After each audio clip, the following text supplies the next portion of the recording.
Motivational story क्या होती है? मोटिवेशनल स्टोरी यानी ऐसी कहानी जिसे पढ़कर हमारे अंदर जागरूकता आ जाती है, हमारा मन प्रफुल्लित हो जाता है या मुश्किलों के सामने लड़ने की ताकत आती है। हर किसी के जीवन में मुश्किलें आती है, परंतु हमें कभी भी हार नहीं माननी चाहिए।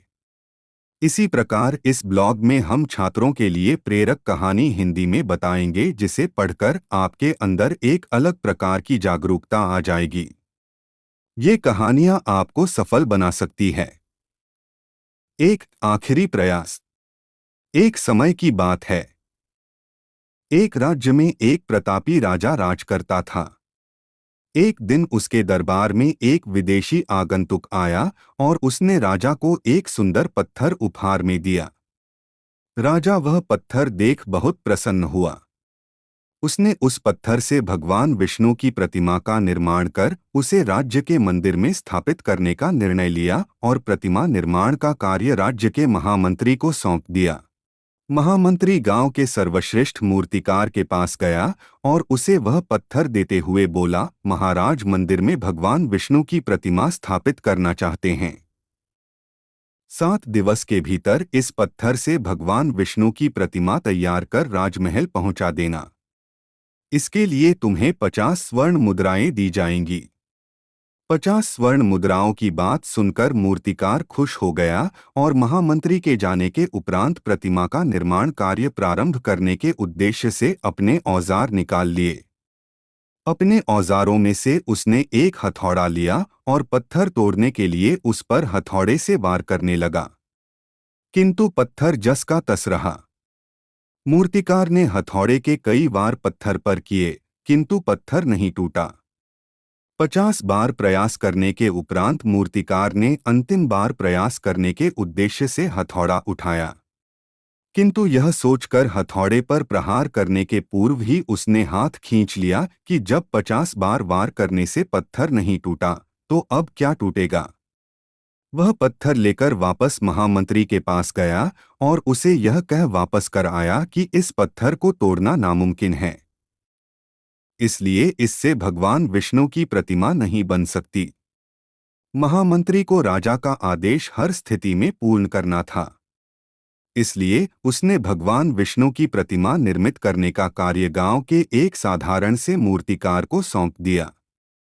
पत्थर लेकर मूर्तिकार ने महामंत्री के सामने ही उस पर हथौड़े से प्रहार किया और वह पत्थर एक बार में ही टूट गया।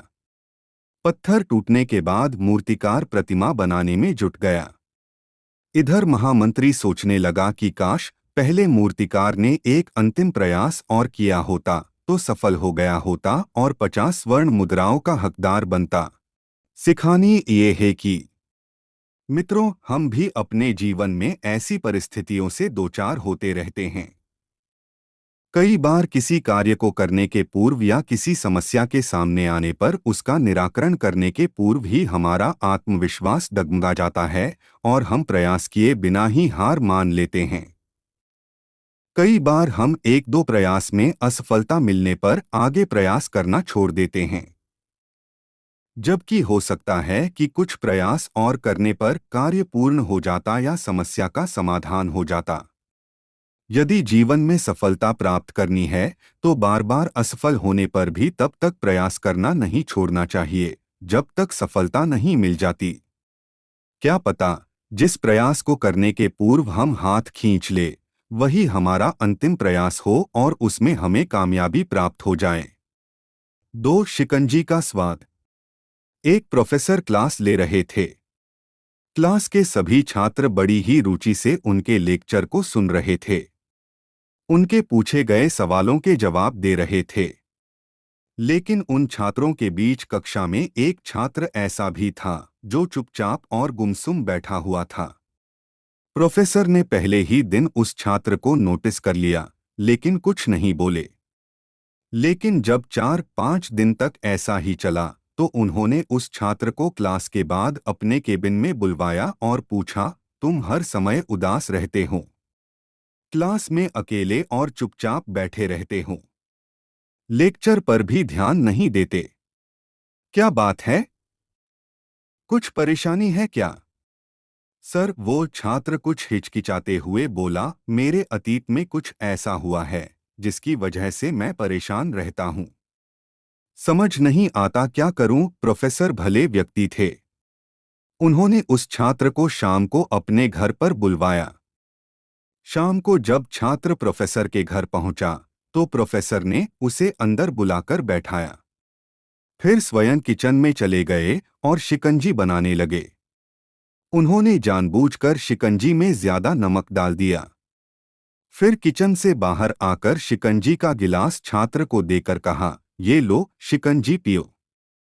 छात्र ने गिलास हाथ में लेकर जैसे ही एक घूंट लिया, अधिक नमक के स्वाद के कारण उसका मुंह अजीब सा बन गया। यह देख प्रोफेसर ने पूछा, क्या हुआ? शिकंजी पसंद नहीं आई? नहीं सर, ऐसी बात नहीं है। बस शिकंजी में नमक थोड़ा ज्यादा है। छात्र बोला, अरे अब तो ये बेकार हो गया। लाओ गिलास मुझे दो, मैं इसे फेंक देता हूँ।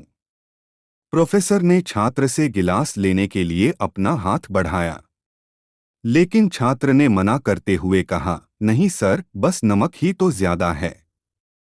थोड़ी चीनी और मिलाएंगे तो स्वाद ठीक हो जाएगा। यह बात सुन प्रोफेसर गंभीर हो गए और बोले, सही कहा तुमने। अब इसे समझ भी जाओ। ये शिकंजी तुम्हारी जिंदगी है। इसमें घुला अधिक नमक तुम्हारे अतीत के बुरे अनुभव हैं। जैसे नमक को शिकंजी से बाहर नहीं निकाल सकते, वैसे ही उन बुरे अनुभवों को भी जीवन से अलग नहीं कर सकते। वे बुरे अनुभव भी जीवन का हिस्सा ही हैं। लेकिन जिस तरह हम चीनी घोलकर शिकंजी का स्वाद बदल सकते हैं, वैसे ही बुरे अनुभवों को भूलने के लिए जीवन में मिठास तो घोलनी पड़ेगी ना। इसलिए मैं चाहता हूं कि तुम अब अपने जीवन में मिठास घोलो। प्रोफेसर की बात छात्र समझ गया और उसने निश्चय किया कि अब वह बीती बातों से परेशान नहीं होगा। सीखनीय ये है कि जीवन में अक्सर हम अतीत की बुरी यादों और अनुभवों को याद कर दुखी होते रहते हैं। इस तरह हम अपने वर्तमान पर ध्यान नहीं दे पाते और कहीं न कहीं अपना भविष्य बिगाड़ लेते हैं। जो हो चुका उसे सुधारा नहीं जा सकता, लेकिन कम से कम उसे भुलाया तो जा सकता है, और उन्हें भुलाने के लिए नई मीठी यादें हमें आज बनानी होंगी। जीवन में मीठे और खुशनुमा लम्हों को लाइए, तभी तो जीवन में मिठास आएगी। 9-3 शार्क और चारा मछलियाँ। अपने शोध के दौरान एक समुद्री जीव विज्ञानी ने पानी से भरे एक बड़े टैंक में शार्क को डाला। कुछ देर बाद उसने उसमें कुछ चारा मछलियां डाल दी। चारा मछलियों को देखते ही शार्क तुरंत तैरकर उनकी ओर गई और उन पर हमला कर उन्हें खा लिया। समुद्री जीव विज्ञानी ने कुछ और चारा मछलियां, बेट फिशेस, टैंक में डालीं और वे भी तुरंत शार्क का आहार बन गईं।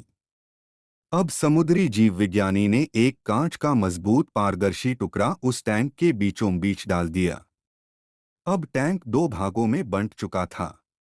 एक भाग में शार्क थी, दूसरे भाग में उसने कुछ चारा मछली डाल दी। विभाजक पारदर्शी कांच से शार्क चारा मछलियों को देख सकती थी। चारा मछलियों के देख शार्क फिर से उन पर हमला करने के लिए उस ओर तैरी, लेकिन कांच के विभाजक टुकड़े से टकरा कर रह गई। उसने फिर से कोशिश की, लेकिन कांच के टुकड़े के कारण वह चारा मछलियों तक नहीं पहुंच सकी। शार्क ने दर्जनों बार पूरी आक्रामकता के साथ चारा मछलियों पर हमला करने की कोशिश की, लेकिन बीच में कांच का टुकड़ा आ जाने के कारण वह असफल रही। कई दिनों तक शार्क उन कांच के विभाजक के पार जाने का प्रयास करती रही, लेकिन सफल न हो सकी। अंततः थक हार कर उसने एक दिन हमला करना छोड़ दिया और टैंक के अपने भाग में रहने लगी। कुछ दिनों बाद समुद्री जीव विज्ञानी ने टैंक से वह कांच का विभाजक हटा दिया, लेकिन शार्क ने कभी उन चारा मछलियों पर हमला नहीं किया, क्योंकि एक काल्पनिक विभाजक उसके दिमाग में बस चुका था और उसने सोच लिया था कि वह उसे पार नहीं कर सकती। सीखनीय ये है कि जीवन में असफलता का सामना करते करते कई बार हम अंदर से टूट जाते हैं और हार मान लेते हैं। हम सोच लेते हैं कि अब चाहे कितनी भी कोशिश कर लें, सफलता हासिल करना नामुमकिन है, और उसके बाद हम कभी कोशिश ही नहीं करते। जबकि सफलता प्राप्ति के लिए अनवरत प्रयास आवश्यक है।